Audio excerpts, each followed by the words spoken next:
বর্ষাকাল মানে ইলিশের মরশুম, তাও আমার খুব ফেভারিট দই কাতলা রেসিপি। আর এর জন্য আমি সানডে সকালেই চলে যাই মাছের বাজারে, একদম কাতলা মাছ টাটকা কাটি কেটে দেয় আর কি। তারপরে নিয়ে চলে এলাম।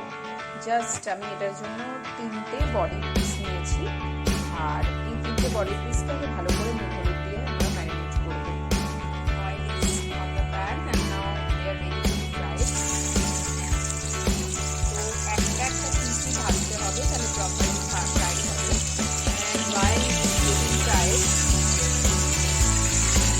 মশলাগুলো আমি তখন দেখিনি। দই, এটা হচ্ছে রেড চিলি পাউডার, এটা হচ্ছে মাস্টার্ড পাউডার, জিরা powder and turmeric powder. Together I have to make mix হবে, এটা মিক্স করে নিতে হবে প্রপারলি।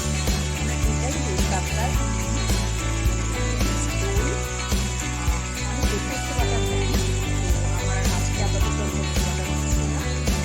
সরষে পাউডার, জিরে গুঁড়ো আর চিলি পাউডার, এটা দিয়ে প্রপারলি আমি এটা মিক্স করে নিচ্ছি। প্রপারলি মিক্স করে নিয়ে তারপরে ফ্রাই ফিশের মধ্যে এটা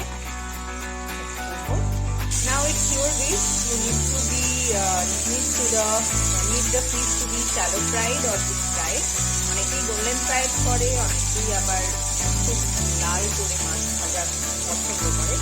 তো keeping in mind যে আমাদের হেলথ ইজ ওয়েলথ, আমি একটু গোল্ডেন ফ্রাইড প্রেফার করি যে কোনো রেসিপি। তো এবার